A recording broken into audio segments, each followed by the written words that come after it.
الرحمن الرحيم الحمد لله رب العالمين والصلاة والسلام على أشرف الأنبياء والمرسلين وعلى آله وأصحابه أجمعين ومن تبعهم بإحسان إلى يوم الدين أما بعد. حضرات محترم، میرے معزز بھائیوں اور دوستوں اور میری لائق احترام اور معززات بہنوں، بیٹیوں اور خواتین اسلام، جیسا کہ میں پہلے آپ کو بتا چکا ہوں کہ آج کا سبق سورۃ البقرہ کی آیات 182 182 سے 186 تک جو آیات ہیں، ان آیات کی تفسیر کے متعلق ہوگا آج کا سبق، کیونکہ ان آیات کے اندر روزے کے مسائل بیان کیے گئے ہیں، اور آپ جانتے ہیں کہ رمضان المبارک کی آمد ہے، بس یہی آخری ہفتہ ہے، اور شاید آئندہ جمعہ سے انشاءاللہ تعالی رمضان المبارک کے مہینے کا آغاز ہوگا. تو رمضان المبارک کے مہینے کی آمد سے پہلے اکثر و بیشتر لوگ زکوٰۃ کا حساب کرتے ہیں، اس لیے ہم نے پہلے زکوٰۃ کے مسائل پڑھے پچھلے 4 دنوں کے اندر، اور آج ہم روزوں کے مسائل کا آغاز کرتے ہیں. سب سے پہلے اللہ رب العزت سے دعا ہے کہ اللہ رب العزت اپنے فضل و کرم سے ہمیں رمضان المبارک کا مہینہ نصیب فرمائے، اور رمضان المبارک کا مہینہ اللہ رب العزت ہمیں خیر و عافیت کے ساتھ نصیب فرمائے. ہمیں بھی اور پوری امت اسلامیہ کو اللہ رب العزت اس مبارک مہینے کی رحمتوں اور اس کی برکتوں سے بھرپور طور پر استفادہ کرنے کی توفیق دے. اگرچہ آج کل حالات بڑے عجیب سے بنے ہوئے ہیں، پوری دنیا میں خوف و ہراس کا عالم ہے، لوگ ڈرے ہوئے سہمے ہوئے ہیں، پابندیاں لگی ہوئی ہیں، لوگ اپنے گھروں کے اندر بند ہیں، لاک ڈاؤن چل رہا ہے. لیکن رمضان مبارک کی آمد جو ہے، یہ اللہ رب العزت کی رحمت کی نوید ہو سکتی ہے. ہو سکتا ہے اللہ رب العزت بہت سارے لوگوں کو توبہ کرنے کی توفیق دے، اپنے بندوں کو گڑ گڑا کر رونے اور استغفار کرنے کی توفیق دے، اور اللہ رب العزت اپنے بندوں کو اصلاح کرنے کی توفیق دے. اس کے بعد ہو سکتا ہے اللہ تعالیٰ اپنے بندوں کی توبہ کو قبول کر لے اور اس وبا کو اللہ تعالیٰ دور کر دے، اور اللہ رب العزت اس وبا سے تمام مسلمانوں کو اور پوری انسانیت کو نجات دے دے. تو اللہ رب العزت سے یہی دعا ہے کہ اللہ اپنے فضل و کرم سے اس مصیبت سے جلد از جلد نجات دے اور مسلمانوں کے لیے آسانیاں فرمائے، اور ان مشکلات کو اللہ رب العزت دور فرمائے.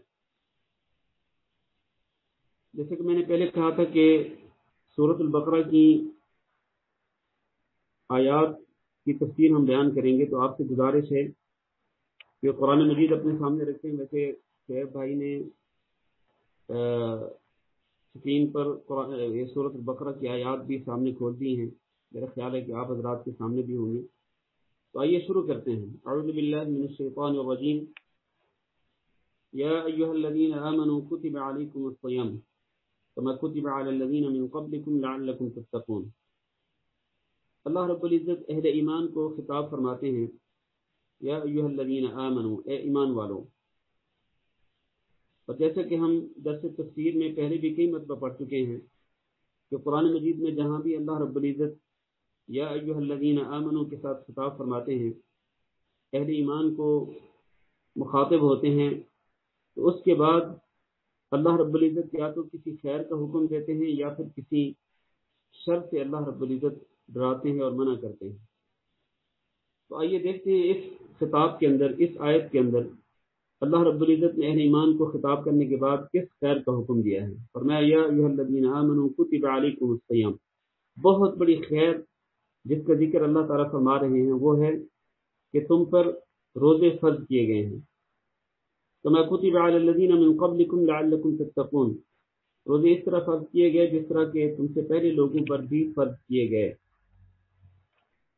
تو اس آیت میں اللہ رب العزت نے سب سے پہلے روزوں کی فرضیت کا ذکر فرمایا، اور آپ حضرات کو یقیناً یہ معلوم ہوگا کہ روزے سن 2 ہجری میں فرض کیے گئے. رمضان المبارک کے روزے سن 2 ہجری میں فرض کیے گئے.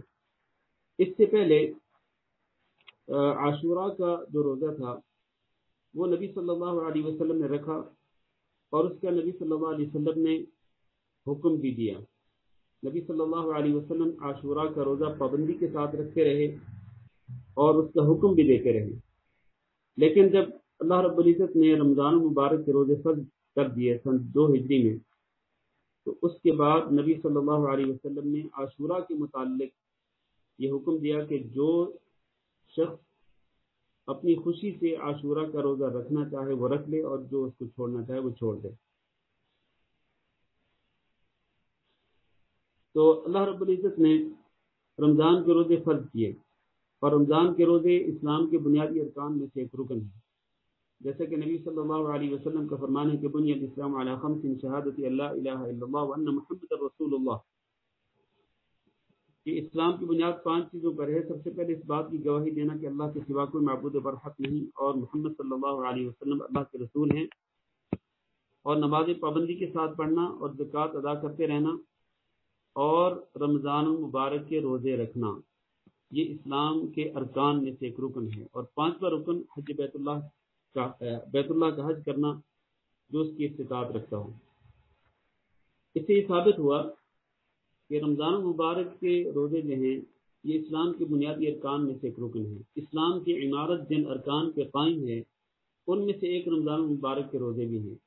اگر کوئی شخص دانستہ طور پر جان بوجھ کر بغیر کسی شرعی عذر کے رمضان المبارک کے روزے نہ رکھے تو وہ گویا کہ اپنے ہاتھوں دین اسلام کی عمارت کو گرا دیتا ہے اور اس کی عمارت کو منہدم کر دیتا ہے۔ اس لیے اہل ایمان کو روزوں کی فرضیت جو ہے اس کو سمجھنا چاہیے، اور روزوں کی فرضیت کی اہمیت اور اس کی قدر و منزلت کو پہچاننا چاہیے۔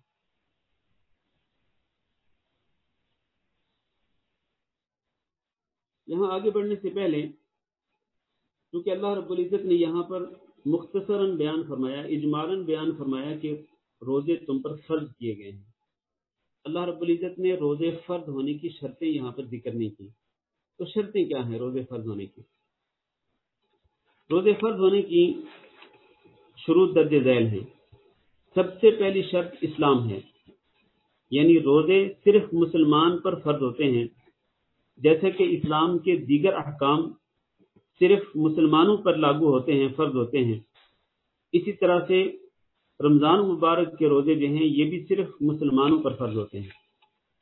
چنانچہ اگر کوئی شخص کافر ہو اور وہ رمضان المبارک کے دوران اسلام قبول کرے، اگر کوئی شخص کافر ہو اور وہ رمضان المبارک کے دوران اسلام قبول کرے تو جتنے دنوں کے روزے پہلے گزر چکے ہوں گے ان روزوں کی قضاء کا اس سے مطالبہ نہیں کیا جائے گا، لیکن جتنے روزے باقی ہوں گے ان روزوں کو رکھنا اس مسلمان کے لیے جو ابھی نیا مسلمان ہوا اس کے لیے ضروری ہوگا کہ وہ باقی دنوں کے روزے مکمل کرے۔ اور فرض کریں کہ ایک شخص دن کے دوران مسلمان ہوا، یعنی رمضان مبارک کے دنوں میں سے کسی ایک دن کے درمیان میں وہ مسلمان ہوا، تو کیا اس پر یہ لازم ہے کہ وہ اس دن کا روزہ بھی مکمل کرے؟ نہیں، اس دن کا روزہ اس سے چھوٹ گیا، کیونکہ جب روزہ اس دن شروع ہوا تو وہ مسلمان نہیں تھا، وہ کافر تھا، تو اس پر روزہ فرض ہی نہیں ہوا تھا۔ لیکن جب اس نے اسلام قبول کر لیا تو اس کے بعد اگلے دن سے اس پر لازم ہوگا کہ وہ رمضان مبارک کے روزے مکمل کرے۔ پچھلے دنوں کے جو روزے رہ گئے ان روزوں کی قضاء کا اس سے مطالبہ نہیں کیا جائے گا، کیونکہ اس پر فرض ہی نہیں تھے۔ تو سب سے پہلی شرط مسلمان ہونا ہے۔ دوسری شرط ہے کہ ہر مسلمان پہ روزے فرض نہیں ہوتے، بلکہ وہ مسلمان جو کہ عاقل ہو، یعنی اس کا دماغی توازن درست ہو، وہ مجنون اور پاگل نہ ہو، مسلمان ہو اور وہ عاقل ہو۔ نبی صلی اللہ علیہ وسلم نے فرمایا کہ 3 قسم کے لوگوں سے اللہ کے احکام کی پابندی کا قلم اٹھا لیا گیا ہے، رفع القلم عن 3۔ 3 قسم کے لوگوں سے اللہ کے احکام کی پابندی کا قلم اٹھا لیا گیا ہے، وہ مرفوع القلم ہے۔ ان میں سے ایک ہے مجنون، وہ پاگل، وہ دیوانہ، جس کا دماغی توازن خراب ہوا، وہ جب تک اس کو افاقہ نہیں ہوگا، جب تک اس کا دماغی توازن درست نہیں ہوگا، اس وقت تک اس پر اللہ رب العزت کے احکامات لاگو نہیں ہوں گے۔ لہذا مسلمان جس پر روزہ فرض ہوتا ہے وہ مسلمان، اس کے لیے شرط یہ ہے کہ وہ عاقل ہو، اور تیسری شرط یہ ہے کہ وہ بالغ ہو۔ بالغ مسلمان پر، مسلمان ہو، بالغ ہو اور عاقل ہو اور بالغ ہو، بالغ مسلمان پر روزہ فرض ہوتا ہے۔ نابالغ مسلمان جو ہے اس پر روزہ فرض نہیں ہوتا۔ نابالغ مسلمان یعنی نابالغ بچہ جو ہے، بچہ ہو یا بچی، ان دونوں پہ روزہ فرض نہیں ہوتا۔ ہاں یہ الگ بات ہے کہ نابالغ بچوں کو روزہ رکھنے کی تربیت ضرور دینی چاہیے، اور خاص طور پر جب بچے ممیز ہوں، یعنی وہ صحیح اور غلط میں فرق کرنے والے ہوں، اور انہیں اسلام کے احکامات کا پتہ ہو، تو انہیں حکم دینا چاہیے کہ وہ رمضان مبارک کے روزے بھی رکھیں، جیسا کہ نبی صلی اللہ علیہ وسلم کا فرمان ہے کہ جب بچے 7 سال کے ہوں تو انہیں نماز پڑھنے کا حکم دو، اور جب 10 سال کے ہو جائیں تو اگر وہ نماز نہ پڑھیں تو انہیں سزا دو۔ بالکل اسی طرح سے رمضان مبارک کے روزوں کا معاملہ ہے۔ بچے جب 7 سال کے ہوں تو انہیں روزہ رکھنے کا حکم دینا چاہیے، اگرچہ ان پر روزے فرض نہیں ہوئے، ابھی نابالغ ہیں، لیکن پھر بھی انہیں اسلامی تربیت کے لیے، ان کو ٹرین کرنے کے لیے انہیں روزوں کا حکم دینا چاہیے، اور روزوں کی تلقین کرنی چاہیے، اچھے طریقے سے پیار و محبت سے اس کو روزے رکھوانے کی عادت بنانی چاہیے۔ تو روزے فرض ہونے کی تیسری شرط کیا ہے؟ بالغ ہونا، اور چوتھی شرط یہ ہے کہ مسلمان عاقل ہو، بالغ ہو، اور چوتھی شرط یہ کہ وہ تندرست ہو۔ تندرست ہونے سے مراد یہ ہے کہ وہ بیمار نہ ہو، کیونکہ بیمار کے بارے میں ابھی ہم پڑھنے والے ہیں کہ بیمار پر اگر روزہ رکھنا مشقت کا سبب بنے، یعنی بیمار اگر روزہ نہ رکھ سکتا ہو تو اس پر روزہ رکھنا فرض نہیں ہے۔ ہاں جتنے دن وہ روزے چھوڑے گا اپنی بیماری کی وجہ سے، تو بعد میں ان روزوں کو قضا کرنا ضروری ہوگا، اور بیمار کے متعلق روزے کے جو احکامات ہیں انشاءاللہ ہم بعد میں بیان کریں گے۔ تو مسلمان ہو، عاقل ہو، بالغ ہو اور تندرست ہو، اور پانچویں شرط یہ ہے کہ وہ مقیم ہو، یعنی مسافر نہ ہو، کیونکہ مسافر پر روزہ رکھنا فرض نہیں ہے، جیسے کہ ہم اگلی آیت کے اندر پڑھنے والے ہیں۔ مسافر کے لیے روزے کے احکام کیا ہیں وہ بھی انشاءاللہ ہم بعد میں پڑھیں گے۔ تو مسلمان ہو، عاقل ہو، بالغ ہو اور تندرست ہو اور مقیم ہو، مسافر نہ ہو، یہ 5 شرطیں۔ چھٹی شرط یہ ہے کہ اس میں کوئی رکاوٹ نہ ہو، اور اس رکاوٹ سے مراد وہ رکاوٹ ہے جو کہ خواتین کو، لیڈیز کو لاحق ہوتی ہے۔ حیض اور نفاس کا خون جو ہے یہ ایک رکاوٹ ہے۔ حیض اور نفاس کے خون کی وجہ سے عورتوں کو روزے معاف ہو جاتے ہیں۔ حضرت عائشہ رضی اللہ تعالیٰ عنہ بیان کرتی ہیں کہ ہمیں نبی صلی اللہ علیہ وسلم کی حیات مبارکہ میں روزہ حیض اور نفاس کی حالت میں روزے چھوڑنے کا حکم دیا جاتا تھا، اور ہمیں یہ حکم دیا جاتا تھا کہ ہم روزے بعد میں قضا کریں۔ نمازوں کی قضائی کا حکم نہیں دیا جاتا تھا، لیکن روزوں کی قضائی کا ہمیں حکم دیا جاتا تھا۔ تو اس سے ثابت ہوتا ہے کہ عورت حیض و نفاس کے ایام میں روزے نہیں رکھ سکتی۔ اگر کوئی عورت حیض و نفاس کے ایام میں روزہ رکھے گی تو اس کا روزہ باطل ہوگا، اس کے روزے کی کوئی حیثیت نہیں ہوگی۔ تو یہ 6 شرطیں ہیں ٹوٹل، روزے کے فرض ہونے کی ٹوٹل 6 شرطیں ہیں۔ میں دوبارہ دوہرا دیتا ہوں، یہ جو اللہ نے فرمایا کتب علیکم الصیام، تم پہ روزے فرض کیے گئے ہیں، تو روزے فرض ہونے کی جو شرطیں ہیں، مسلمان ہو، عاقل ہو، بالغ ہو، تندرست ہو، مقیم ہو، اور اس میں کوئی رکاوٹ نہ ہو۔ اس رکاوٹ سے مراد حیض و نفاس کی رکاوٹ ہے۔ فرمایا یا ایھا الذین آمنوا کتب علیکم الصیام، اے ایمان والو تم پر روزہ فرض کیا گیا۔ الصیام کا جو لفظ ہے اس کا معنی کیا ہے؟ الصوم اور الصیام یہ دونوں مصدر ہیں صام یصوم سے، صام یصوم صوما و صیاما مصدر ہے۔ بعض لوگ یہ کہتے ہیں کہ الصیام کا جو لفظ ہے یہ صوم کی جمع ہے، یہ درست نہیں ہے۔ الصیام جو ہے یہ بھی مصدر ہے جس طرح کہ الصوم مصدر ہے۔ تو صوم یا صیام کا معنی کیا ہے؟ اس کا معنی ہے رکنا۔ صوم یا صیام کا معنی کیا ہے؟ رکنا۔ جیسے کہ اللہ رب العزت نے حضرت مریم کو تلقین کی تھی کہ فَإِمَّا تَرَيِنَّ مِنَ الْبَشَرِ أَحَدًا فَقُولِي إِنِّي نَذَرْتُ لِلرَّحْمَنِ صَوْمًا فَلَنْ أُكَلِّمَ الْيَوْمَ إِنسِيًّا۔ کہ جب تم بشر میں سے انسانوں میں سے کسی کو دیکھنا تو تم یہ کہنا کہ میں نے نظر مانی ہے صوم کی. کس طرح کہ لن اکلم اليوم انسیہ کہ آج کے دن میں کسی انسان سے گفتگو نہیں کروں گی, کسی انسان سے ہم کلام نہیں ہوں گی. تو وہ جو صوم ہے جس کی نظر مانی تھی, جس کی نظر ماننے کا حکم دیا تھا اللہ تعالیٰ نے حضرت مریم کو, وہ صوم کیا تھا؟ وہ صوم کھانے پینے کو روکنا نہیں تھا, بلکہ وہ صوم تھا کہ وہ اس دن کسی سے ہم کلام نہیں ہوگی. وہ ہے کہ کلام سے رکنا جو ہے, گفتگو سے رکنا جو ہے, اس کو اللہ تعالیٰ نے صوم کہا ہے. تو لغوی اعتبار سے, عربی ڈکشنری کے اعتبار سے صوم یا سیام کا معنی ہے رکنا, لیکن شریعت کی اصطلاح میں صوم یا سیام کا معنی کیا ہے؟ اس کا معنی یہ ہے کہ طلوع فجر سے لے کر یعنی صبح صادق سے لے کر غروب آفتاب تک کھانے پینے اور دیگر تمام روزہ توڑنے والی چیزوں سے رکے رہنا اللہ کی رضا کی خاطر, اس کو روزہ کہا جاتا ہے, اس کو صوم یا سیام کہا جاتا ہے. یہ صوم یا سیام کی ڈیفینیشن ہے. طلوع فجر سے لے کر غروب آفتاب تک کھانے پینے اور دیگر جتنی بھی روزہ توڑنے والی چیزیں ہیں ان سب سے رکے رہنا اللہ رب العزت کی رضا کی خاطر, یہ شریعت کی اصطلاح میں صوم کہلاتا ہے یا سیام کہلاتا ہے.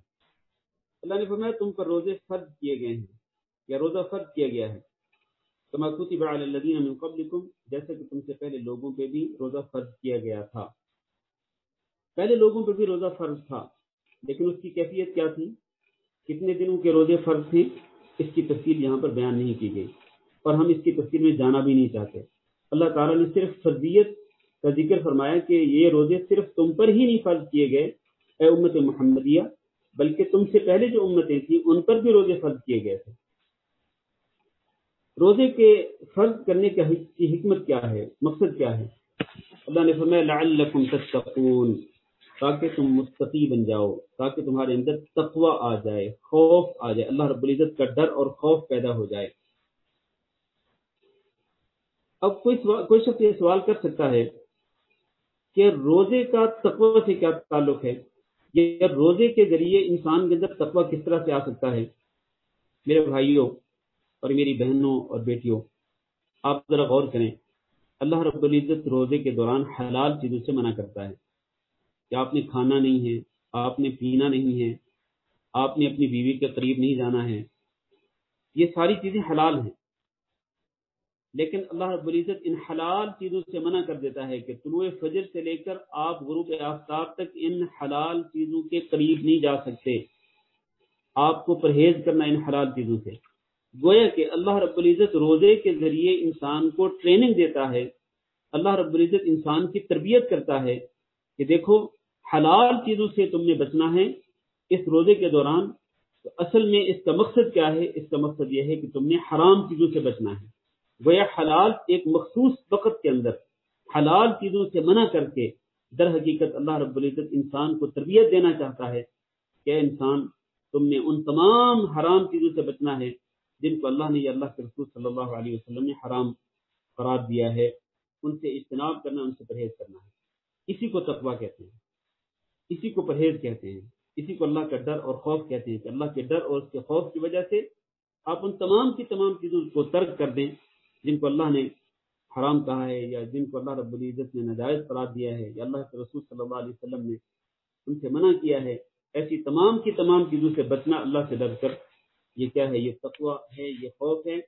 تو روزے کے ذریعے انسان کو تقویٰ حاصل ہوتا ہے, انسان کی تربیت ہوتی ہے, انسان کو ٹرین کیا جاتا ہے کہ انسان طلوع فجر سے لے کر غروب آفتاب تک تو نے حلال چیزوں سے بھی بچنا ہے اور اس کے ذریعے تو نے سبق حاصل کرنا ہے کہ تو نے اپنی پوری زندگی کے اندر حرام چیزوں کے قریب نہیں جانا اور اللہ رب العزت کے حکم کے مطابق اللہ سے ڈرتے ہوئے تم نے اللہ کی نافرمانی سے اجتناب کرنا ہے, پرہیز کرنا ہے. ایام معدودات, یہ روزے کتنے ہیں؟ چند گنتی کے دن ہیں. اور وہ چند گنتی کے دن کتنے ہیں؟ ظاہر ہے کہ اسلامی اعتبار سے اسلام کے اندر ایک مہینہ جو ہے اس کے 29 دن ہوتے ہیں یا 30 دن ہوتے ہیں, زیادہ سے زیادہ 30 دن ہوتے ہیں اور کم سے کم 29 دن ہوتے ہیں. تو یہ وہی گنتی کے ایام ہیں جن کے آپ کو روزے رکھنے ہیں. فمن کان منکم مریضا, ان ایام کے اندر تم میں سے جو شخص مریض ہو او علی سفر یا وہ سفر پر ہو فعدۃ من ایام اخر، تو جتنے دن وہ مریض رہا اور جتنے دن وہ سفر پر رہا اور مرض اور سفر کی وجہ سے اس نے جتنے دنوں کے روزے ترک کیے چھوڑے فعدۃ من ایام اخر، تو وہ رمضان کی گنتی دوسرے دنوں کے اندر پوری کر لے۔ یعنی جتنے دن وہ مریض رہا روزے چھوڑ دیے، جتنے دن مسافر رہا روزے چھوڑ دیے، تو اب رمضان کی گنتی کب پورا کرے گا؟ رمضان کی گنتی کو پورا کرنا اس کے لیے ضروری ہے رمضان گزرنے کے بعد۔ جیسے ہی اس کے لیے ممکن ہو وہ اپنی رمضان کی گنتی کو پورا کرے اور جتنے دن اس نے روزے چھوڑے ان کو قضا کرے۔ فمن كان منكم مريضا او على سفر، یہاں مریض سے مراد وہ مریض ہے کہ جس کے لیے روزہ رکھنا مشکل ہو، یعنی اس کی بیماری اس قسم کی ہو کہ جس میں روزہ رکھنا مشکل ہو۔ ورنہ مریض تو وہ بھی ہوتا ہے جس کو مثلا نزلہ ہو، زکام ہو، ہلکا سے بخار ہو، یہ جو عام سی بیماریاں ہیں، ان بیماریوں میں جو شخص مبتلا ہوتا ہے وہ بھی مریض ہی ہوتا ہے، لیکن اس مریض سے مراد در حقیقت وہ مریض ہے کہ جس کے لیے اپنی مرض کے ایام میں روزہ رکھنا مشکل ہو، روزے کی وجہ سے مرض کے اندر مرض کے بڑھنے کا امکان ہو، مرض کے شدید ہونے کا امکان ہو اور اس کو مشقت میں پڑھنے کا امکان ہو، تو ایسا مریض جو ہے اس کے لیے ضروری ہے، اس کے لیے بہتر ہے کہ وہ اپنی اس قسم کی مرض کے اندر وہ روزے چھوڑ دے اور بعد میں روزوں کو قضا کر لے۔ فمن كان منكم مريضا او على سفر، سفر سے مراد بھی کیا ہے؟ سفر سب سے پہلی بات ہے کہ اس سفر سے مراد وہ سفر ہے جو کہ کسی جائز مقصد کے لیے ہو، اور دوسری بات یہ ہے کہ وہ سفر اتنا ہو جس میں انسان نماز قصر کر سکتا ہو، اور ایک الگ مسئلہ ہے کہ وہ سفر کتنا ہے جس کے اندر نماز قصر کی جا سکتی ہے، اس کی تفصیلات میں ہم جانا نہیں چاہتے ہیں۔ خلاصہ یہ ہے کہ وہ سفر جس میں انسان نماز قصر کر سکتا ہے اس سفر کے اندر انسان روزہ بھی چھوڑ سکتا ہے۔ لیکن یہاں ایک بات واضح ہونی چاہیے، وہ یہ ہے کہ جب تک انسان سفر شروع نہ کرے اس وقت تک وہ روزہ نہیں چھوڑ سکتا۔ مثال کے طور پر ایک شخص نے سفر کرنا ہو دن کی کسی گھڑی میں، مثلا 9 بجے 10 بجے ظہر کے بعد اس نے سفر کرنا ہو، تو کیا اس کے لیے جائز ہے کہ وہ صبح سے ہی روزہ نہ رکھے؟ نہیں، اس کے لیے ہرگز جائز نہیں کہ وہ صبح سے ہی روزہ چھوڑ دے، کیونکہ ابھی اس کا سفر شروع ہی نہیں ہوا۔ تو روزہ چھوڑنے کی جو اجازت ہے وہ مسافر کو ہے جو سفر شروع کر چکا ہو۔ یہ نہیں ہے کہ ابھی سفر شروع نہیں ہوا، سفر بعد میں شروع ہونے اور آپ روزہ پہلے چھوڑ دیں، نہیں، اس کی اجازت نہیں ہے۔ آپ کو صبح کے وقت روزہ رکھنا پڑے گا کیونکہ آپ ابھی مسافر نہیں، آپ کا سفر شروع نہیں ہوا۔ ہاں، یہ الگ بات ہے کہ آپ نے سفر شروع کر دیا اور پھر سفر کے دوران آپ کے لیے روزہ جاری رکھنا مشکل اور مشقت کا باعث بنا، تو پھر آپ روزہ توڑ سکتے ہیں، روزہ چھوڑ سکتے ہیں اور اس روزے کو بعد میں آپ کو قضا کرنا ہوگا۔ فَمَنْ كَانَ مِنْكُمْ مَرِيضًا أَوْ عَلَى سَفَرٍ فَعِدَّةٌ مِنْ أَيَّامٍ أُخَرَ، جو شخص مریض ہو تم میں سے یا سفر پر ہو، فَعِدَّةٌ مِنْ أَيَّامٍ أُخَرَ، تو اس کے لیے ضروری ہے کہ وہ گنتی کو دوسرے دنوں میں پورا کر لے۔ وہ مسافر جس کے لیے روزہ مشقت کا سبب بنتا ہو اور پھر بھی وہ روزہ رکھے تو وہ اللہ کے رسول صلی اللہ علیہ وسلم کا نافرمان سمجھا جائے گا۔ جیسے کہ نبی صلی اللہ علیہ وسلم نے ایک سفر کے اندر دیکھا کہ ایک شخص لیٹا ہے اور کچھ لوگ اس کے ارد گرد جمع ہیں۔ آپ نے پوچھا یہ کون ہے اور اس کو کیا ہے؟ تو لوگوں نے بتایا کہ یہ شخص اصل میں روزے کی حالت میں ہے اور اس کی حالت تبدیل ہو گئی ہے، یعنی بیمار ہو گیا ہے، روزے کی مشقت کو برداشت نہیں کر پا رہا۔ تو نبی صلی اللہ علیہ وسلم نے کیا فرمایا؟ فرمایا لیس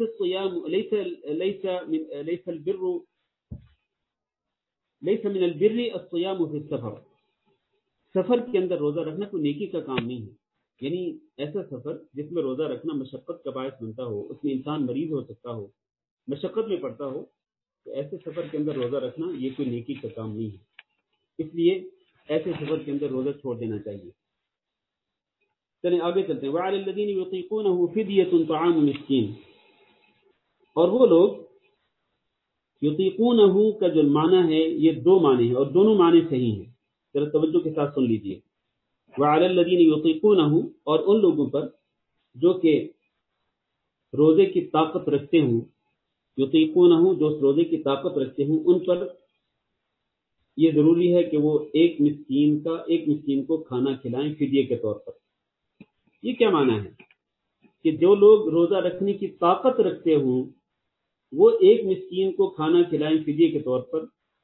اصل میں اس کی تفسیر جیسے کہ صحیح بخاری میں سلمہ بن اکوع رضی اللہ تعالیٰ عنہ کرتے ہیں، اس کی تفسیر یہ ہے کہ شروع میں اجازت دی گئی تھی کہ جو شخص روزہ رکھنے کی طاقت رکھتا ہو وہ روزہ رکھ لے، اور اگر وہ روزہ نہیں رکھنا چاہتا تو پھر وہ اس کی جگہ پہ ایک مسکین کو کھانا کھلا دے. شروع میں اس کی اجازت دی گئی تھی. یہ وہی ہے وعلی الذین یطیقونہ، اور جو روزہ رکھنے کی طاقت رکھتے ہوں تو وہ ایک مسکین کو کھانا کھلا دیں فدیے کے طور پر. یعنی اگر روزے کی طاقت رکھنے کے باوجود وہ روزہ نہیں رکھتے تو پھر وہ اس کی جگہ پہ روزے کی جگہ پہ ایک مسکین کو کھانا کھلا دیں. لیکن اگر ہم اس آیت کا یہی معنی کرتے ہیں جو ابھی ہم نے کیا ہے تو یہ آیت منسوخ ہے اگلی آیت سے، جس میں اللہ تعالیٰ نے یہ فرمایا کہ فمن شہد منکم الشہر فلیصم، تم میں سے جو شخص بھی رمضان کے مہینے میں موجود ہو اس پر یہ لازم ہے کہ وہ اس کے روزے رکھے. گویا کہ پہلے آپشن دیا گیا تھا کہ جو شخص روزہ رکھنا چاہے رکھ لے، اور جو شخص روزہ نہیں رکھنا چاہتا تو وہ اس کی جگہ پہ ایک مسکین کو کھانا کھلا دے. یہ پہلے آپشن تھا، لیکن اس آپشن کو منسوخ کر دیا گیا اور بعد میں یہ حکم دیا گیا کہ فمن شہد منکم الشہر فلیصم، تم میں سے جو بھی رمضان کے مہینے کے اندر موجود ہو تو وہ اس کا روزہ لازمن رکھے. تو اس معنی کے اعتبار سے گویا کہ یہ آیت منسوخ ہے. وعلی الذین یطیقونہ فدیۃ طعام مسکین، یہ منسوخ ہے اس معنی کے مطابق جو ابھی میں نے ذکر کیا ہے، جو اس کی طاقت رکھتے ہیں. لیکن اس کے دوسرا معنی بھی ہے، اور وہ معنی حضرت عبداللہ بن عباس رضی اللہ تعالیٰ عنہ نے کیا ہے. اور آپ کو معلوم ہے کہ عبداللہ بن عباس رضی اللہ تعالیٰ عنہ قرآن مجید کے مفسر تھے، ترجمان القرآن تھے. اللہ کے نبی صلی اللہ علیہ وسلم نے ان کے لیے دعا کی تھی کہ اللہ ان کو قرآن مجید کی تفسیر سکھلا دے، قرآن مجید کی تفسیر کا علم دے دے. چنانچہ وہ مفسر قرآن تھے نبی صلی اللہ علیہ وسلم کی دعا کے مطابق.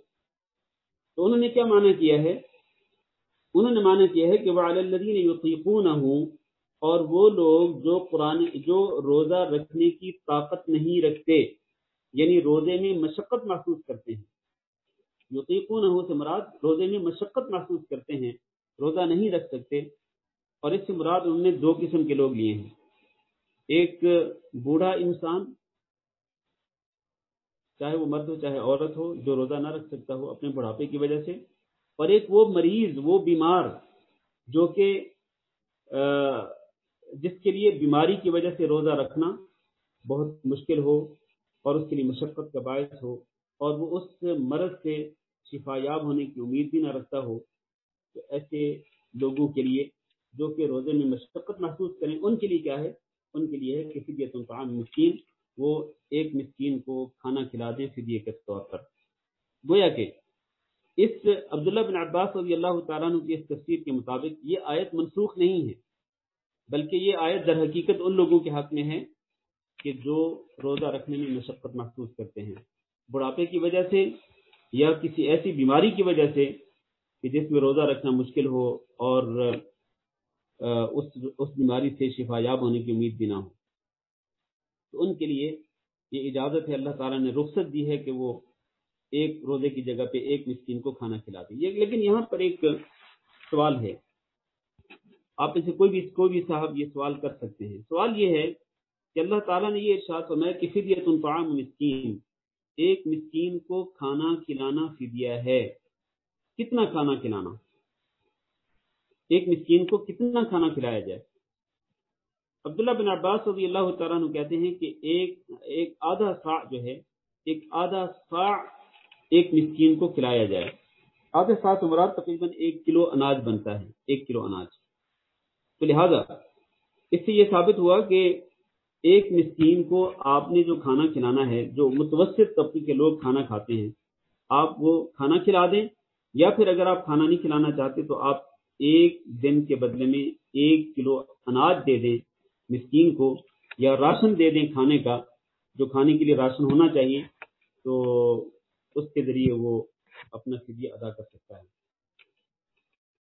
تو اللہ تعالیٰ نے ایک مسکین کو کھانا کھلانے کا جو حکم دیا ہے اس کے بارے میں آگے فرمایا فمن تطوع خیرا فهو خیر له، جو شخص خیر نفل کے طور پر خیر کا کام کرے، یعنی ایک مسکین کی بجائے وہ 2 مسکینوں کو کھانا کھلا دے یا 3 مسکینوں کو کھانا کھلا دے، فهو خیر له، تو یہ اس کے لیے بہتر ہے۔ معنی یہ ہے کہ اس پر فرض یہ ہے، لازم یہ ہے کہ وہ ایک روزے کے بدلے میں ایک مسکین کو کھانا کھلائے، لیکن اگر کوئی شخص نفلی طور پر ایک سے زیادہ مسکینوں کو کھانا کھلانا چاہتے تو یہ اس کے لیے بہتر ہے۔ وَأَن تَصُومُوا خَيْرٌ لَكُمْ إِن كُنتُمْ تَعْلَمُونَ، اللہ نے فرمایا کہ تم روزے رکھ لو تو یہ تمہارے لیے بہتر ہے، ان كُنتُمْ تَعْلَمُونَ، اگر تم جانتے ہو تو۔ یہ جو اللہ نے فرمایا نا کہ روزہ رکھ لو تو بہتر ہے، یہ جو ہم نے پہلا معنی کیا یقونہ کا کہ جو اس کی طاقت رکھتے ہوں تو اگر طاقت رکھنے کے باوجود روزہ نہ رکھیں تو وہ ایک مسکین کو کھانا کھلا دیں، اسی کے متعلق اللہ نے فرمایا کہ وہ ایک مسکین کو کھانا تو کھلا سکتے ہیں، لیکن اگر وہ روزہ رکھ لیں تو ان کے لیے بہتر ہے، ان کنتم تعلمون، اگر تم جانتے ہو تو۔ لیکن ہم نے جیسے کہ پہلے کہا کہ اس معنی کے اعتبار سے یہ آیت منسوخ ہے، اور جو دوسرا معنی ہے عبداللہ بن عباس رضی اللہ تعالیٰ عنہ والا کہ جو لوگ روزے میں مشقت محسوس کرتے ہوں کہ ان کے لیے ہے کہ وہ ایک روزے کے بدلے میں ایک مسکین کو کھانا کھلائیں۔ چلیں، یہ 2 آیتوں کی تفسیر مکمل ہوئی۔ اگلی تیسری آیت فرمایا شہر رمضان الذی انزل فیہ القرآن، رمضان کا مہینہ وہ ہے جس میں قرآن مجید کو نازل کیا گیا۔ اس سے ثابت ہوتا ہے کہ رمضان اور قرآن کا بڑا گہرا تعلق ہے، رمضان اور قرآن کا بڑا گہرا تعلق ہے کہ اس رمضان کے مہینے کے اندر قرآن مجید کو نازل کیا گیا۔ اس کے 2 معنی ہیں، انزل فیہ القرآن، قرآن مجید نازل کیا گیا یعنی اس کا نزول شروع کیا گیا رمضان کے مہینے کے اندر، ایک یہ معنی کیا گیا ہے۔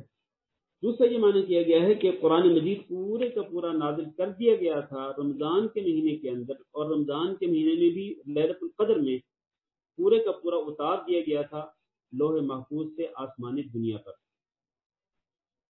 اور پھر آسمان دنیا سے نیچے نبی صلی اللہ علیہ وسلم تک کس طرح نازل کیا گیا وہ آپ کو معلوم ہے کہ 23 سال کا عرصہ گزرا، تھوڑا تھوڑا کر کے قرآن مجید نازل ہوتا رہا، کبھی ایک آیت، کبھی ایک سورت، کبھی کسی طرح، تو اجزاء کی شکل میں، ٹکڑوں کی شکل میں، آیات و صورتوں کی شکل میں اللہ رب العزت نے قرآن مجید کو نازل فرمایا آسمان دنیا سے نبی صلی اللہ علیہ وسلم پر، اور اس کا عرصہ جو ہے وہ 23 سال پر محیط ہے۔ لیکن اکٹھے ایک ساتھ قرآن مجید کب نازل کیا گیا؟ قرآن مجید جو ہے وہ لوح محفوظ سے آسمان دنیا تک نازل کیا گیا رمضان کے مہینے کے اندر، اور رمضان کے مہینے میں بھی لیلۃ القدر میں۔ تو قرآن اور رمضان کا بڑا گہرا تعلق ہے، یہی وجہ ہے کہ حضرت جبریل علیہ السلام نبی صلی اللہ علیہ وسلم کے پاس آتے تھے اور رمضان کے مہینے کے اندر، اور آپ صلی اللہ علیہ وسلم کے ساتھ قرآن مجید کا دور کرتے تھے، اور جس سال نبی صلی اللہ علیہ وسلم کے انتقال ہوا اس سال حضرت جبریل 2 دفعہ آئے اور نبی صلی اللہ علیہ وسلم کے ساتھ قرآن مجید کا دور کیا۔ لہذا مسلمانوں کو رمضان المبارک کے اندر قرآن مجید کی تلاوت کا خصوصی اہتمام کرنا چاہیے، قرآن مجید کو پڑھنا چاہیے، اور قرآن مجید کی تلاوت کے ساتھ ساتھ قرآن مجید کو سمجھنے اور اس میں تدبر اور غور و فکر کا بھی اہتمام کرنا چاہیے، اس لیے کہ اصل مقصد قرآن مجید کو نازل کرنے کا یہی ہے کہ اس کے اندر غور کیا جائے، اس کی معانی کو سمجھا جائے، اور اس کے مفاہیم کو اپنے دلوں میں اتارا جائے، اور اس سے نصیحت حاصل کی جائے، اور اس کے احکامات کو معلوم کیا جائے کہ اللہ تعالیٰ نے اس قرآن مجید کے اندر کیا احکامات دیے ہیں، اور اس کے اندر اللہ تعالیٰ نے جو قصص اور واقعات ذکر کیے ہیں ان واقعات سے عبرت حاصل کی جائے، یہ اصل قرآن مجید کو نازل کرنے کا مقصد ہے۔ تو شہر رمضان الذی انزل فیہ القرآن ھدی للناس، یہ قرآن مجید جو ہے یہ ہدایت ہے لوگوں کے لیے، وبینات من الہدی والفرقان، اور اس قرآن مجید کے اندر ہدایت کی دلیلیں بھی ہیں، اور ایسی دلیلیں ہیں جو کہ حق اور باطل میں فرق کرنے والی ہیں۔ الفرقان کا معنی کیا ہے؟ حق اور باطل میں فرق کرنے والے دلائل ہیں قرآن مجید کے اندر۔ قرآن مجید کے اندر صرف ہدایت ہی نہیں ہے بلکہ قرآن مجید کے اندر ہدایت کے دلائل بھی موجود ہیں، اور دلائل بھی ایسے ہیں جو حق اور باطل میں فرق کرنے والے ہیں۔ لہذا اس قرآن مجید کو پڑھنے اور سمجھنے اور اس پر عمل کرنے کی ضرورت ہے، خصوصاً رمضان المبارک کے مہینے کے اندر۔ ابھی سے ہمیں چاہیے کہ ہم ایک پروگرام بنائیں، ہم پلاننگ کریں کہ ہم نے پورے مہینے کے اندر کتنا قرآن مجید پڑھنا ہے، کتنی مرتبہ پڑھنا ہے، اور کتنے پاروں کا یا کتنی صورتوں کا ہم نے ترجمہ پڑھنا ہے، اور کتنی آیات کی ہم نے تفسیر معلوم کرنی ہے، ابھی سے ہمیں پلاننگ کرنی چاہیے۔ اور خاص طور پر میرے بھائیوں اور دوستوں اور میری ماں اور بہنوں، چونکہ لاک ڈاؤن چل رہا ہے ہر جگہ پہ، تو لاک ڈاؤن کی وجہ سے بہت سارے لوگ جو اپنے گھروں کے اندر بند ہیں، تو فراغت کا وقت بہت زیادہ موجود ہے، تمام لوگوں کے پاس فارغ ٹائم موجود ہے۔ تو رمضان المبارک کے قیمتی اوقات کو میرے بھائیوں فضولیات کے اندر ضائع کرنے کی بجائے ہمیں قیمتی اوقات کو قرآن مجید کے اندر مشغول کرنا چاہیے۔ اللہ تعالیٰ سے دعا کرتے ہیں کہ اللہ رب العزت ہمیں اس کی توفیق دے، اللہ رمضان کے اندر روزے رکھنے کی بھی توفیق دے، اور اللہ رب العزت رمضان المبارک میں قرآن مجید کو پڑھنے اور اس کو سمجھنے اور اس پر عمل کرنے کی بھی توفیق دے، اور اللہ تعالیٰ اور رمضان المبارک کی تمام برکتیں ہمیں لوٹنے اور ان سے مستفید ہونے کی توفیق دے۔ فمن شہد منکم الشہر فلیصم، تو لہذا جو شخص بھی تم میں سے اس رمضان کے مہینے کے اندر موجود ہو، فلیصم، تو اس پر یہ لازم ہے کہ وہ رمضان کے روزے رکھے۔ ومن کان مریضا علی سفر، اور تم میں سے جو شخص مریض ہو یا سفر پر ہو، فعدۃ من ایام اخر، تو وہ دوسرے دنوں کے اندر وہ رمضان کی گنتی کو پورا کرے۔ اس کے بارے میں ہم پہلے بات کر چکے ہیں۔ یرید اللہ بکم الیسر، اللہ تعالیٰ نے یہ جو روزے فرض کیے ہیں، ان روزوں کی فرضیت کے ذریعے اللہ رب العزت تمہارے لیے آسانی چاہتا ہے۔ ولا یرید بکم العسر، اور اللہ تعالیٰ تمہارے لیے تنگی نہیں چاہتا۔ ولتکملوا العدہ، اور اس لیے کہ تاکہ تم عدت کو یعنی گنتی کو پورا کرو، رمضان کی گنتی کو پورا کرو۔ وَلِتُكَبِّرُوا اللَّهَ عَلَى مَا هَدَاكُمْ، اور اللہ کی بڑائی بیان کرو اس بات پر اللہ کا شکر ادا کرتے ہوئے کہ اللہ نے تمہیں ہدایت دی۔ وَلَعَلَّكُمْ تَشْكُرُونَ، اور تاکہ تم اللہ کا شکرانہ ادا کرو۔ اس سے یہ بھی ثابت ہوتا ہے کہ جب رمضان المبارک کی گنتی پوری کر لے انسان، تو اس کے بعد تکبیرات پڑھنی چاہیے، جیسے کہ نبی صلی اللہ علیہ وسلم تکبیرات بلند آواز سے پڑھا کرتے تھے، اور اللہ رب العزت کا شکرانہ ادا کرنا چاہیے رمضان المبارک کی گنتی کو مکمل کرنے کے بعد۔ پھر فرمایا وَإِذَا سَأَلَكَ عِبَادِي عَنِّي فَإِنِّي قَرِيبٌ، اور جب تجھ سے میرے بندے میرے بارے میں پوچھیں، فَإِنِّي قَرِيب، تو میں قریب ہوں۔ اللہ رب العزت کتنا قریب ہے انسان کے، نحن اقرب الیہ منکم ولکن لا تبصرون، اللہ تعالیٰ شہرگ سے بھی زیادہ قریب ہے۔ تو اللہ رب العزت انتہائی قریب ہے، باوجود اس کے کہ اللہ رب العزت عرش پر مستوی ہے، اپنی ذات کے اعتبار سے، اپنے وجود کے اعتبار سے اللہ رب العزت اپنے عرش پر مستوی ہے، الرحمن علی العرش استوى، لیکن اللہ رب العزت ہم سب کے انتہائی قریب ہے، ہم سب سے انتہائی قریب ہے۔ اللہ رب العزت سنتا بھی ہے، خوب سنتا ہے، اور اللہ رب العزت دیکھتا بھی ہے، خوب دیکھتا ہے، اور اللہ رب العزت مراقبہ بھی کرتا ہے، نگرانی بھی کرتا ہے۔ اللہ ہم سب کی تمام حرکات و سکنات کو قریب سے دیکھتا اور جانتا ہے۔ تو انی قریب، تو میں جب میرے بندے تجھ سے میرے بارے میں پوچھیں تو میں قریب ہوں۔ میں کیا کرتا ہوں، اجیب دعوت الداعی اذا دعان، میں دعا کرنے والے کی دعا کو قبول کرتا ہوں، وہ جب بھی دعا کرتا ہے۔ اس سے یہ بھی ثابت ہوتا ہے کہ رمضان اور دعا کا آپس میں بڑا گہرا تعلق ہے۔ جس طرح ہم نے پہلے کہا کہ رمضان اور قرآن کا آپس میں گہرا تعلق ہے، اسی طرح رمضان اور دعا کا بھی بڑا گہرا تعلق ہے۔ نبی صلی اللہ علیہ وسلم نے فرمایا کہ 3 قسم کی دعائیں بغیر کسی شک و شبہ کے قبول کی جاتی ہیں اور ان کو رد نہیں کیا جاتا۔ ان دعاؤں میں سے ایک دعا جو ہے وہ روزہ دار کی دعا ہے۔ روزہ دار کی دعا کو اللہ تعالیٰ قبول نہیں کرتا، اور خاص طور پر افطاری کے وقت اللہ رب العزت روزہ دار کی دعا کو قبول کرتا ہے۔ لہذا روزہ دار کو چاہیے کہ وہ اپنے روزوں کے اندر دعا کا خصوصی اہتمام کرے، اور اس کو یقین ہونا چاہیے، روزہ دار کو اس بات کا یقین ہونا چاہیے کہ اللہ تعالیٰ دعا قبول کرتا ہے۔ اجیب دعوت الداعی اذا دعان، دعا کرنے والا جب بھی دعا کرتا ہے اس کی دعا کو قبول کرتا ہوں، لیکن اس کی 2 شرطیں ہیں میرے بھائیوں۔ دعا کی قبولیت کی 2 شرطیں ہیں۔ شرطیں کیا ہیں؟ فَلْيَسْتَجِيبُوا لِي، اللہ نے فرمایا کہ میرے بندوں کو بھی چاہیے کہ وہ میری بات کو مان لیں، یعنی میرے احکامات پہ عمل کریں۔ اللہ کے احکامات پہ عمل کرنا دعا کی قبولیت کی پہلی شرط ہے۔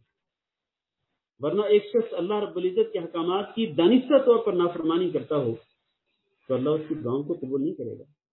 اس کی ایک واضح مثال اللہ تعالیٰ نے حرام کھانے سے منع فرمایا ہے۔ اب کوئی بندہ اگر حرام کھاتا ہو، حرام پیتا ہو، حرام لباس پہنتا ہو تو اللہ کے رسول نے فرمایا کہ وہ شخص جو حج کے اندر میدان عرفات میں پہنچ جائے اور وہاں پر وہ رب کو پکار رہا ہو، یا رب کہہ کر اللہ تعالیٰ سے دعا کر رہا ہو، لمبا سفر کر کے گیا ہو اور اس کی حالت بھی پراگندہ ہو، اس کے بال بکھرے ہوئے ہوں، عرفات کا میدان ہو اور وہاں پر وہ یا رب کر کے پکار رہا ہو، تو اللہ تعالیٰ حرام کھانے والے کو کیا جواب دیتا ہے؟ اللہ کہتا ہے تیرا کھانا حرام کا، تیرا پینا حرام کا، تیرا لباس حرام کا، تیری پرورش حرام کے ساتھ ہوئی، تو تیری دعا کیسے قبول ہوگی؟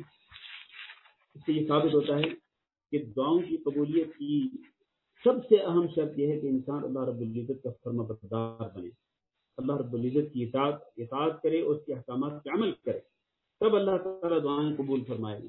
اور دوسری جو شرط ہے وہ کیا ہے؟ وَلْيُؤْمِنُوا بِي، اور مجھ پر ایمان بھی لائیں، میرے بندے مجھ پر ایمان بھی لائیں، میرے اوپر یقین بھی رکھیں، یقین کے ساتھ دعا کریں، تب ان کی دعا قبول ہوگی۔ تو حدیث میں ہے نا کہ نبی صلی اللہ علیہ وسلم نے فرمایا ایک بندہ جب دعا کرتا ہے تو اس کی دعا قبول کی جاتی ہے جب تک کہ وہ کسی گناہ یا قطع رحمی کی دعا نہیں کرتا، اور جب تک وہ جلد بازی نہیں کرتا۔ صحابہ کرام نے کہا کہ جلد بازی کا معنی کیا ہے؟ اللہ کے رسول نے فرمایا جلد بازی کا معنی یہ کہ ایک بندہ دعا کرتا ہے، پھر دعا کرتا ہے، پھر دعا کرتا ہے، جب اس کی دعا بظاہر جو چیز وہ مانگتا ہے وہ قبول نہیں ہوتی، اس کو وہ قبول ہوتی نظر نہیں آتی، تو وہ کیا کہتا ہے؟ وہ کہتا ہے وہ تھک ہار کر بیٹھ جاتا ہے، کہتا ہے میں نے تو بڑی دعا کی لیکن میری دعا قبول ہی نہیں ہوتی۔ جب یہ بندہ یہ سمجھ لیتا ہے نا کہ میری دعا قبول ہی نہیں ہوتی، تو پھر اللہ رب العزت اس کی دعا کو قبول نہیں کرتا۔ اس لیے انسان کو جلد بازی نہیں کرنی چاہیے۔ فَلْيَسْتَجِيبُوا لِي وَلْيُؤْمِنُوا بِي، میرے بندوں کو یقین کرنا چاہیے کہ میں اپنے بندوں کی دعا کو قبول کرتا ہوں، اپنے بندوں سے بہت قریب ہوں، لیکن بندوں پر یہ لازم ہے کہ وہ میری ایک تو میری اطاعت و فرمانبرداری کریں، اور دوسرا یہ کہ میرے اوپر یقین بھی رکھیں، لعلہم یرشدون، تاکہ وہ ہدایت پا جائیں۔ چلیں آخری ایک آیت بھی جو باقی ہے اس کی تفسیر بھی پڑھ لیتے ہیں، اس سے پہلے کہ آپ کے یہاں مغرب کی نماز کا وقت ہو۔ وَحِلَّ لَكُمْ لَيْلَةَ الصِّيَامِ الرَّفَثُ إِلَىٰ نِسَائِكُمْ، اللہ نے فرمایا کہ تمہارے لیے حلال کر دیا گیا ہے روزوں کی رات میں، کیا حلال کر دیا گیا ہے؟ الرَّفَثُ إِلَىٰ نِسَائِكُمْ، اپنی عورتوں کے پاس جانا۔ اس سے مراد عورتوں سے ہم بستری کرنا، اپنی بیویوں سے ہم بستری کرنا، اس کی اجازت دے دی گئی ہے۔ هُنَّ لِبَاسٌ لَكُمْ وَأَنْتُمْ لِبَاسٌ لَهُنَّ، تم ان کا لباس ہو اور وہ تمہارا لباس ہے۔ خامد اور بیوی کا تعلق ایسے ہی ہوتا ہے جیسے کہ لباس کا جسم سے تعلق ہوتا ہے، جیسا کہ ایک لباس کا ایک جسم سے تعلق ہوتا ہے، ویسا ہی تعلق ایک خامد کا اپنی بیوی سے اور بیوی کا اپنے خامد سے ہوتا ہے۔ تو اللہ تعالیٰ نے روزوں کی رات میں اپنی عورتوں کے پاس جانا حلال کر دیا ہے۔ اصل میں اس سے پہلے معاملہ یہ تھا، اس سے پہلے اس آیت کے نازل ہونے سے پہلے معاملہ یہ تھا کہ عشاء کی نماز تک کھانے پینے کی اجازت ہوتی تھی، اور سونے سے پہلے کھانے پینے کی اجازت ہوتی اور اپنی بیوی کے پاس جانے کی اجازت ہوتی، لیکن جیسے ہی عشاء کی نماز ہوتی اور بندہ سو جاتا تو اس کے ساتھ ہی یہ اجازت ختم ہو جاتی، کھانے پینے کی اجازت بھی ختم اور بیوی کے پاس جانے کی اجازت بھی ختم ہو جاتی تھی۔ تو اللہ تعالیٰ نے اپنے بندوں پر آسانی کرتے ہوئے بندوں کو اجازت دے دی کہ وہ رات بھر کھا پی سکتے ہیں اور اپنی بیویوں کے پاس جا سکتے ہیں۔ عالم اللہ، اللہ نے فرمایا عالم اللہ، اللہ تعالیٰ کو معلوم ہے، انکم کنتم تختانون انفسکم، کہ تم اس سے پہلے اپنے آپ کی خیانت کیا کرتے تھے۔ کس طرح کہ بعض لوگ سونے کے بعد بھی یا عشاء کے بعد بھی وہ اپنی بیویوں کے پاس چلے جاتے تھے، تو اللہ نے اس کو خیانت قرار دیا ہے، کیونکہ اس سے پہلے اس کی اجازت نہیں ہوتی تھی۔ تو اجازت نہ ہونے کے باوجود بھی بعض لوگ یہ کر لیا کرتے تھے، کھانا پینا، اور اسی طرح وہ اپنی بیویوں سے جماع بھی کر لیا کرتے تھے رات کے دوران۔ تو اللہ تعالیٰ نے فرمایا فتاب علیکم، وہ تمہاری خیانت پر اللہ تعالیٰ نے تمہاری توبہ قبول کر لی ہے۔ وعفا عنکم، اور اللہ تعالیٰ نے تمہیں درگزر کر دیا ہے، لہذا اب تمہارے لیے کیا حکم ہے؟ فالآن باشروہن، اب تم ان سے مباشرت کر سکتے ہو۔ وابتغوا ما كتب اللہ لکم، اور تمہیں مباشرت سے صرف مباشرت جو ہے وہ صرف لطف اندوز ہونے کے لیے ہی نہیں کرنی، بلکہ مباشرت کے ذریعے تم اس چیز کو طلب کرو جو اللہ تعالیٰ نے تمہارے لیے لکھ دی ہے، یعنی اولاد کو طلب کیا کرو۔ تو اللہ نے فرمایا کہ مباشرت بھی کر سکتے ہو، وَكُلُوا وَاشْرَبُوا، اور کھا بھی سکتے ہو، پی بھی سکتے ہو ساری رات، حَتَّى يَتَبَيَّنَ لَكُمُ الْخَيْطُ الْأَبْيَضُ مِنَ الْخَيْطِ الْأَسْوَدِ مِنَ الْفَجْرِ، یہاں تک کہ سفید دھاگا تمہارے لیے واضح ہو جائے سیاہ دھاگے سے، من الفجر، فجر کے وقت۔ اس سے مراد سفید دھاگا یا سیاہ دھاگا ہی نہیں، بلکہ سفید دھاگے سے مراد صبح کی روشنی ہے، اور کالے دھاگے سے مراد رات کی تاریکی ہے۔ تو فجر کے وقت جب فجر کی روشنی پھیل جائے تو اس وقت تک، یعنی صبح صادق جب تک ہو جائے تو صبح صادق تک تم کھا بھی سکتے ہو، پی بھی سکتے ہو، اور تم اپنی بیویوں کے پاس بھی جا سکتے ہو۔ اس کے بعد ثم اتموا الصیام الی اللیل، پھر جب صبح صادق ہو جائے تو پھر رات شروع ہونے تک تم اپنا روزہ مکمل کرو، پھر تمہارے لیے اجازت نہیں ہے۔ صبح صادق ہونے کے بعد پھر رات شروع ہونے تک، اور رات کب شروع ہوتی ہے؟ رات شروع ہوتی ہے غروب آفتاب کے ساتھ، غروب آفتاب تک تمہارے لیے لازم ہے کہ تم اپنا روزہ مکمل کرو۔ پھر تم کھانے سے بھی بچو اور پینے سے بھی پرہیز کرو، اپنی بیوی کے پاس جانے سے بھی پرہیز کرو، اسی طرح باقی جتنی چیزیں جن سے روزہ ٹوٹ جاتا ہے ان سے بھی پرہیز کرو۔ اور یہاں یہ بات بھی عرض کرتا چلوں کہ جیسے ہی رات کی ابتدا ہو، یعنی غروب آفتاب ہو، اس کے ساتھ ہی روزہ افطار کر لینا چاہیے۔ نبی صلی اللہ علیہ وسلم نے فرمایا کہ لا یزال الناس بخیر ما عجل الفطر، کہ لوگ اس وقت تک خیر میں رہیں گے جب تک کہ وہ افطاری جلدی کرتے رہیں گے۔ اور اس سے مراد یہ ہے کہ جیسے ہی رات کا آغاز ہو، سورج غروب ہو، تو اس کے ساتھ ہی انسان کو افطاری کر لینی چاہیے۔ پھر فرمایا وَلَا تُبَاشِرُوهُنَّ وَأَنْتُمْ عَاكِفُونَ فِي الْمَسَاجِدِ، اور اپنی بیویوں سے تم نے مباشرت نہیں کرنی، صحبت نہیں کرنی جبکہ تم مسجد کے اندر اعتکاف میں بیٹھے ہوئے ہو، یعنی اعتکاف کے دوران تمہارے لیے جائز نہیں ہے کہ تم اپنی بیویوں کے پاس جاؤ، اس سے منع کر دیا اللہ رب العزت نے۔ اور اس سے یہ بھی ثابت ہوتا ہے کہ بڑا اہم مسئلہ بیان کرنے لگا ہوں کہ اللہ نے جو فرمایا نا کہ جب تم مسجد کے اندر اعتکاف میں بیٹھے ہوئے ہو تو اس دوران تم مباشرت نہیں کر سکتے، اس کا معنی یہ ہے کہ اعتکاف صرف مسجد کے اندر ہی ہوتا ہے، اعتکاف صرف مسجد کے اندر ہی ہوتا ہے، اعتکاف گھروں کے اندر نہیں ہوتا۔ مردوں کے لیے بھی اعتکاف مسجدوں کے اندر ہوتا ہے اور عورتوں کے لیے بھی اعتکاف مسجد کے اندر ہی ہوتا ہے، جیسے کہ نبی صلی اللہ علیہ وسلم کی ازواج مطہرات مسجد نبی کے اندر اعتکاف بیٹھتی تھی، نبی صلی اللہ علیہ وسلم کی حیات کے اندر بھی اور نبی صلی اللہ علیہ وسلم کی وفات کے بعد بھی وہ مسجد کے اندر ہی اعتکاف میں بیٹھتے تھے۔ تو مسجد کے اندر ہی اعتکاف ہو سکتا ہے، گھر کے اندر اعتکاف نہیں ہو سکتا۔ تو یہ سارے مسائل اللہ تعالی نے ذکر فرما کر فرمایا تلک حدود اللہ فلا تقربوها، یہ اللہ تعالیٰ کی حدیں ہیں، تم ان کے قریب بھی نہ جاؤ، یعنی یہ اللہ منع کر دیا کہ تم نے روزے کے اندر طلوع فجر سے لے کے غروب آفتاب تک تم نے کھانا نہیں تو مت کھاؤ، پینا نہیں مت پیو، اپنی عورتوں کے پاس نہیں جانا تو مت جاؤ۔ اللہ تعالیٰ نے منع کر دیا ہے۔ کیا میری آواز آپ لوگوں کے پاس آ رہی ہے؟ ٹھیک ہو گیا۔ تلک حدود اللہ فلا تقربوها، تو اللہ تعالیٰ نے فرمایا کہ یہ اللہ کی حدیں ہیں جن کے تم نے قریب بھی نہیں جانا۔ کذالک یبین اللہ آیاتہ للناس لعلہم یتقون، اسی طرح اللہ رب العزت اپنی آیتوں کو بیان کرتا ہے، واضح کرتا ہے لوگوں کے لیے، لعلہم یتقون، تاکہ وہ متقی اور پرہیزگار بن جائیں۔ تو اللہ رب العزت نے ان آیات کے اندر جو ابھی ہم نے پڑھی ہیں، ان آیات کے اندر اللہ تعالیٰ نے روزے کے احکامات کو بیان کیا ہے اور روزے کے اصول و ضوابط کو بیان کیا ہے، شروط کو بیان کیا ہے۔ اللہ نے یہ سارا کچھ کیوں بیان کیا ہے؟ تاکہ لوگ اللہ تعالیٰ سے ڈرتے ہوئے اللہ کے ان احکامات پہ عمل کریں اور اللہ رب العزت کے ان احکامات کو عمل جامہ پہنائیں۔ تو اللہ تعالیٰ سے دعا کرتے ہیں کہ اللہ رب العزت ہمیں اپنے ان احکامات پر عمل کرنے کی توفیق دے۔ اللہ رب العزت ہمیں رمضان المبارک کے مکمل روزے رکھنے کی توفیق دے۔ رمضان المبارک کے اندر اللہ تعالیٰ ہمیں قرآن مجید کو زیادہ سے زیادہ پڑھنے اور اس کو سمجھنے کی توفیق دے، اور اسی طرح اللہ رب العزت ہمیں رمضان المبارک کی برکات سے مکمل طور پر استفادہ کرنے کی توفیق دے۔ یہ ایک سوال آیا ہے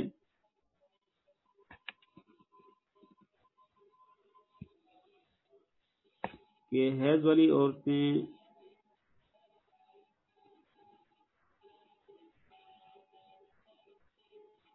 ہاں جی، حیض والی عورتیں جو ہیں وہ چھوٹے ہوئے روزے جو ہیں وہ کتنے دن کے اندر رکھ سکتی ہیں؟ تو دیکھیں جیسے ہی رمضان المبارک کا مہینہ ختم ہو تو اس کے فوراً بعد یعنی شعبان کے مہینے کے اندر ہی شوال کے مہینے کے اندر ہی عورتوں کو اپنے فرض روزے پورے کر لینے چاہیے، خاص طور پر اس صورت میں کہ جب شوال کے 6 روزے رکھنے ہوں تو شوال کے 6 روزے بھی خواتین تب رکھیں گی جب وہ رمضان المبارک کے روزے مکمل کر چکی ہوں گی، تو کیونکہ نبی صلی اللہ علیہ وسلم کا فرمان ہے کہ جو شخص رمضان کے روزے رکھ لے اور پھر شوال کے 6 روزے رکھے تو وہ اس کے لیے ایسے ہی ہے جیسے کہ اس نے سارے سال کے روزے رکھے۔ لہذا خواتین کو چاہیے کہ وہ شوال کے مہینے کے اندر سب سے پہلے رمضان کے روزے مکمل کریں، حیض و نفاس کی وجہ سے جو روزے چھوٹے ان کو مکمل کریں، اس کے بعد وہ شوال کے 6 روزے رکھیں، یہ ان کے لیے بہتر ہے۔ لیکن اگر کوئی عورت ایسے نہیں کرتی اور وہ ان روزوں کو جو فرض روزے اس نے چھوڑے ان کو بعد میں قضا کرتی ہے تو اس کی بھی اجازت ہے اگلا رمضان آنے سے پہلے یعنی شعبان کے مہینے تک اس کو اجازت ہے کہ وہ ان روزوں کو قضا کر سکتی ہے۔ لیکن دیکھیں یہ چونکہ قضائی ہے تو یہ اللہ رب العزت کا ایک قرض ہوتا ہے، لہذا خواتین کو چاہیے کہ اللہ کا قرض جلد سے جلد ادا کر دیں اور اس میں زیادہ تاخیر نہ کریں۔ اگر عید تک سچویشن ٹھیک نہیں ہوتی تو عید کا نماز گھر میں کیسے پڑھیں گے؟ میرے بھائی ابھی تو بہت دیر ہے، ابھی تو پورا مہینہ پڑا ہے، بلکہ رمضان المبارک کا مہینہ شروع ہونے میں بھی ابھی تقریباً 5-6 دن باقی ہیں، تو یہ سوال میں سمجھتا ہوں یہ قبل از وقت ہے، یہ آصف بھائی نے جو سوال کیا یہ قبل از وقت ہے، تو ابھی ہمیں انتظار کرنا چاہیے۔ ہو سکتا ہے اللہ رب العزت اپنے بندوں پر جلدی رحم فرمائے اور اللہ رب العزت اپنے بندوں کی توبہ کو قبول کر کے ہو سکتا ہے اللہ تعالیٰ بہت جلد اس مصیبت سے نجات دے دے، تو انشاءاللہ پھر ہم مسجدوں کے اندر نمازیں بھی پڑھیں گے، فرض نمازیں بھی، تراویح بھی ہوگی، قیام بھی ہوگا، اور انشاءاللہ تعالیٰ پھر عید کی نماز بھی پڑھی جائے گی باذن اللہ تعالیٰ۔ اور جو لاعلمی کی وجہ سے زندگی میں چھوٹ جائیں یعنی روزے چھوٹ جائیں جن کی تعداد بہت زیادہ ہو تو روزوں کی کیا اگر 200 تک ہوں اس سے بھی زیادہ ہوں؟ ہاں جی، دیکھیں یہ ہے اور ان کی تعداد بہت زیادہ ہے، 200 یا اس سے بھی زیادہ ہے، تو ان روزوں کا کیا کرنا چاہیے؟ دیکھیں اللہ تعالیٰ نے فرمایا لا یکلف اللہ نفسا الا وسعها، اللہ تعالیٰ انسان کو اس کی طاقت کے مطابق پابند بناتا ہے، تو اگر کسی شخص نے اپنی پچھلی زندگی کے اندر روزے چھوڑ دیے ہوں، جان بوجھ کر روزے نہیں پورے کیے، یا خواتین جن کے پچھلے کئی سالوں کے روزے جو چھوٹ گئے تو انہوں نے قضا نہیں کیے، تو انہیں ایسے لوگوں کو مردوں کو بھی اور عورتوں کو بھی توبہ کرنی چاہیے، اللہ تعالیٰ سے معافی مانگنی چاہیے، سچے دل کے ساتھ اللہ تعالیٰ سے معافی مانگنی چاہیے، اور اللہ رب العزت بڑا مہربان ہے، رحیم ہے، اللہ تعالیٰ پچھلے گناہوں کو معاف کرنے والا ہے، تو ایسے روزوں کی قضائی نہیں ہے، بلکہ ایسے روزے ان پر انسان ان کو چھوڑنے پر دانستہ طور پہ ان کو چھوڑنے پر اور ان کو قضا نہ کرنے پر انسان کو اللہ تعالیٰ سے معافی مانگنی چاہیے اور اللہ رب العزت سے بخشش طلب کرنی چاہیے، توبہ کرنی چاہیے، اس طرح اللہ رب العزت بہت ہی معاف کرنے والا ہے۔ اور اگر اس پر دل مطمئن نہ ہو انسان کا تو پھر اس کو چاہیے کہ وہ اتنے دنوں کے روزے قضا تو نہیں کر سکتے، خاص طور پر خواتین اتنے دنوں کے، جیسے کہ آپ نے لکھا کہ 200 تک روزے ہوں، 200 تک دنوں کے روزے ہوں تو ان کو قضا تو نہیں کیا جا سکتا، لیکن اگر سچی توبہ کے ساتھ ساتھ اتنے مسکینوں کو کھانا کھلا دیا جائے تو انشاءاللہ وہ بھی کافی ہو جائے گا، واللہ اعلم۔ شاید آپ کے یہاں اذان شروع ہو گئی ہے تو ہم آج کا سبق یہیں پر ختم کرتے ہیں۔ اللہ تعالیٰ سے دعا ہے کہ اللہ رب العزت آپ سب کا آنا قبول فرمائے اور اللہ رب العزت ہم سب کو علم نافع نصیب فرمائے، اور اللہ رب العزت ہم سب کو ہمیں بھی، ہمارے والدین کو بھی، ہمارے بیوی بچوں کو بھی، سب کو اللہ تعالیٰ جنت الفردوس میں اکٹھا فرمائے۔ اور اس حوالے سے پھر سے دعا ہے کہ اللہ رب العزت یہ جس مصیبت میں آج امت مسلمہ ہے، جو پریشانی ہے، اللہ تعالیٰ سے دعا ہے کہ اللہ رب العزت اس مصیبت کو، اس پریشانی کو جلد از جلد ختم کرے. اللہ تعالیٰ اپنے بندوں پر رحم فرمائے اور اللہ رب العزت ہمارے لیے آسانیاں فرمائے، امت مسلمہ کے لیے آسانیاں فرمائے. اللہ تعالیٰ مشکلات کو دور فرمائے، جلد از جلد اللہ تعالیٰ اس مصیبت سے نجات دے، اور اللہ رب العزت ہم سب کے حال پہ رحم فرمائے، ہم سب کو گناہوں سے توبہ کرنے کی توفیق دے، ہماری توبہ قبول فرمائے، اور اللہ رب العزت ہمیں اپنی اطاعت و فرمانبرداری کرنے کی توفیق دے اور اپنی نافرمانی سے بچنے کی توفیق دے. وصلی اللہ وسلم علی نبینا محمد وعلی آلہ واصحابہ اجمعین. السلام علیکم ورحمۃ اللہ وبرکاتہ.